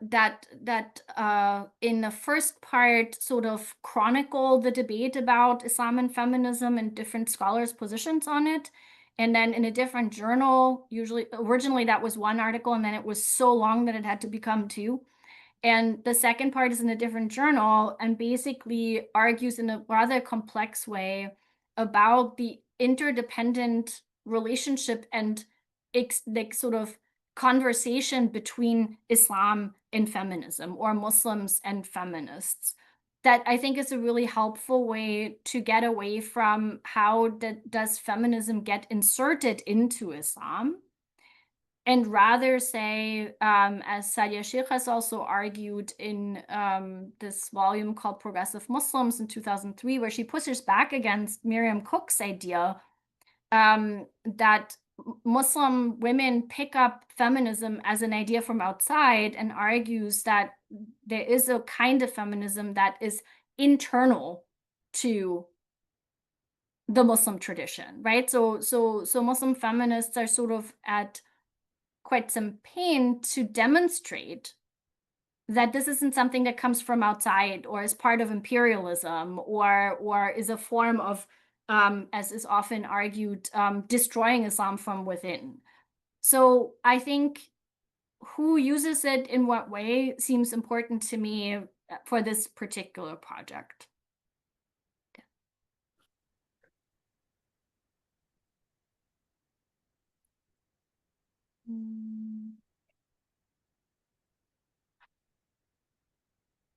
Okay. Everyone, you're able to raise your hand if you have a question. I don't know if it's just me, but I'm not seeing new questions in the chat. I just want to make sure I'm not missing anybody before we proceed with the discussion.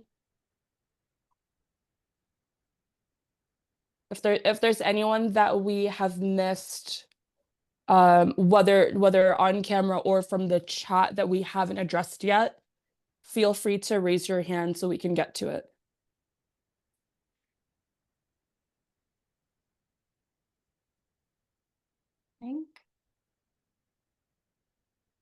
I don't see any new ones. I would like to ask something and ahead. take the opportunity. So there's this like concept I've been seeing getting posted across social media lately that's been really intriguing for me. And that's the concept of Allah not liking women specifically to be upset or to experience emotions like sadness and grief and things like that. And oftentimes those tweets come with specific ayahs from the Quran, such as with Maryam, Allah asking her to not be sad, and other examples such as that.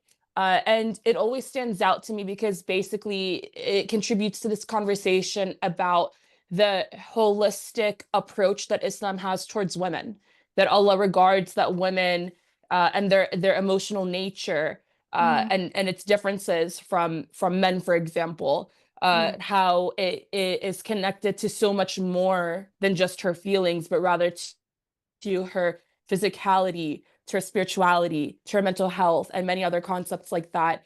I'm wondering if that resonates with you, or if there is anything further you can speak to about that, maybe in the way that the uniqueness of femininity is regarded by Allah in the Quran.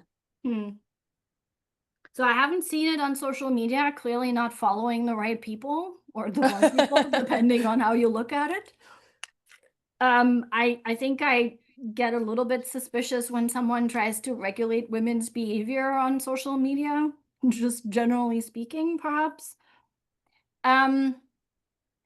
Yeah, this question of femininity and masculinity. I'll put my scholar hat back on and say that, of course, these are historically contingent and also culturally contingent constructions, right?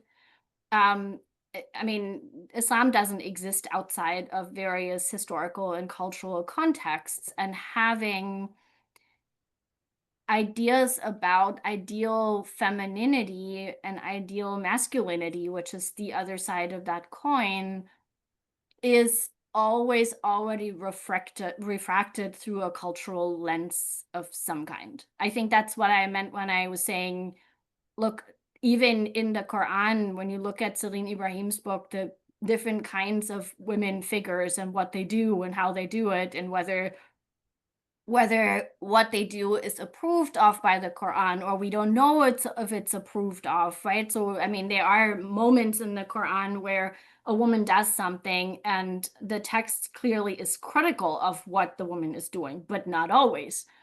And feminist scholars have made a big deal about silences, right? So not saying something means, like, among other things, can mean that it's not forbidden, right? So like if something's not mentioned in the Quran, that's the argument that Wadud made about women-led prayer. There's nothing in the Quran that says women are not allowed to lead prayer. And so in the absence of that prohibition, it's allowed. And that's the whole argument around the 2005 prayer is predicated in part on that kind of engagement with the Quran.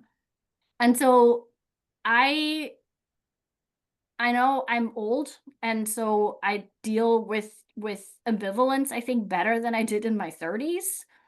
I actually like the not singular masculinity, the not singular femininity, the not singular Muslim family model. I like those as possibilities, as a way to both have options. Because, I mean, how boring would it be if we were all ending up the same, right? And there is I think there's a fear, especially among younger Muslims, about just picking the wrong thing. And I am not quite as worried about that anymore. I do wonder also, it goes back to the question about Western notions of equality. I mean, there is an enduring debate about gender construction, right? About the constructed nature of gender and even the constructed nature of sex, if you want to follow Judith Butler and others who have argued that none of this is just clearly biological and everything proceeds from there. And so if gender is constructed, it clearly can be constructed in different ways in different contexts, and in practical terms is. And so I don't think that the Quran actually insists on a singular gender construct that works everywhere and at all times. That, of course, is really stressful because it leaves the responsibility for shaping what it's supposed to look like in our context, whatever that context is right now, to us. And that responsibility is heavy because we might be getting it wrong. So yeah, does that help? You look skeptical. Yeah, no, I'm not skeptical at all. I just want to make sure also that I didn't misrepresent the post that I saw or the question. Everything that you said is completely valid though, and is a very necessary perspective, and I think also plays into what modern Western society says about gender constructs and gender roles and things of that nature. So I appreciate the way that you tackled the question. Just for the group, because I don't want it to be misleading, that it wasn't, I don't think it was intended to say that the Quran is trying to like police women to like not feel sad or command them to not experience negative emotions. This is an example of one of the posts that I was referring to. This is by Anise Faizan. She wrote, "Why does Allah emphasize in the Quran that women shouldn't be sad? Sadness in a woman isn't just an emotion. It's a storm that shakes her soul. It affects her health, it weakens her body, it disturbs her sleep, and sometimes breaks her spirit. It can dim the sparkle in her eyes and steal the strength from her heart. A woman's sadness doesn't stay in her tears. It travels to her heartbeat, womb, hormones, skin, and her smile. Allah speaks so gently to women in the Quran. Do not grieve, do not be afraid. Let your eyes find peace." So it's kind of from that approach that, looking at, that the divinity within femininity or within being a woman and how that's regarded in Islam. So I just thought it was a very interesting observation from the Quran. Since we are, I'm sorry. Can I give a shout out, one Please. to the village auntie We love her. and hard Militancy's work, great. right? Spiritual work. Okay. I have a graduate student, Latifa, who is focusing on this question of working on women's hearts and with women's hearts as a spiritual practice. I want to go back to the Mariam example and just say, so she was not supposed to be sad because she didn't have reason to be sad. I don't think that means that women shouldn't be sad, right? So like sometimes we have reason to be sad and upset and angry, and yes, it affects us. And that goes back to this fitra idea. It's probably the most normative thing I believe in. I think our God-given nature is not just sort of like impulse, it's telling us something. And the patriarchy is telling us not to listen to it because it's not rational thought. And I want to push back against that. I think and men have emotions too, right? They're just even more suppressed than ours, and they're more regulated in different ways, and that's equally damaging to them. One of the really important things to me of feminism is that it doesn't just care about women, it cares about everyone, because men are damaged by the patriarchy in really profound ways and don't live their best lives and don't flourish in the way that they could if that wasn't imposed on them. And so I think like that sort of, what could it look like? But it's also always going to be more than one possibility. That seems really important. But what you just read, I want you to send that to me somehow. It's beautiful. Thank you. I absolutely, I'll make sure that we get that to you. And also thank you for that addition. That gives a lot of food for thought as well, because that's a very necessary perspective, that male repressed emotions also are enduring their own types of pain, and those are equal to women's as well. So thank you so much for pointing that out. We are at time, but I do want to close out with one final question, and it's a question that I have been posing to every lecturer that we've had this week. And that is, if you have one message that you can share with the future generations of Muslim women and girls, what would it be? Oh, Lord. No pressure. No pressure at all. No. What would it be? What do I tell my kids? I'm a very proud mom of an 18-year-old and a 21-year-old. And MashaAllah. they're freaking awesome. I think it's to trust yourself, and to trust that what you're thinking and what you're feeling is valuable, and that you need to listen to it. The world is full of naysayers and obstacles and people who are trying to dim your light, and don't let them. God, that's preachy. No, not preachy at all. I think that's perfect. And you're the first person to remind us of that this week. So Good. thank you so much for that perspective. Much needed. Wow. Well, that brings us to a close on our fourth session. Dr. Yulia, thank you so much for such a powerful lecture and for helping all of us think more deeply about gender justice in the Quran, and what that truly demands of us, not just as scholars and academics, but also as communities and as individuals, and inshallah as a collective as well. I'm sure I can speak on behalf of all of us when I say that our conversation today has reminded us that justice really isn't a fixed point. You know, it really is a lived pursuit. And it does begin with our perspective and how we approach the texts like the Quran, and how we listen to one another and how we act upon it as well. Alhamdulillah. So thank you. Thank you. And thank you so much for the opportunity, and for everyone for engaging, for listening. I know listening on Zoom is hard. I appreciate it. I feel sort of in better spirits than I was this morning. Oh, good. I'm sure it goes both ways for all of us. So I'm really happy that you're able to walk away from this group with that feeling, because it definitely inspired a very engaged discussion today. And students, everyone that's been involved, thank you so much for your contributions to the discussion. And thank you to every single person that has joined us for this conversation today. We are 4 lessons down. We only have 2 more to go. It's kind of insane to think about how quickly this week has flown by. So tomorrow we're going to continue this conversation with Dr. Lana Siri. And with her, we're going to be exploring how Islamic feminism operates within the context of Islamophobia and representation. So that is going to be an incredibly timely and necessary conversation. And I will look forward to seeing you all there, inshallah. Same time as always. Thank you all. Thank you. Thank you so much. Thank you, Dr. Ileana. Thank you, Amani. Thank you all participants, and see you inshallah tomorrow. Assalamu alaikum.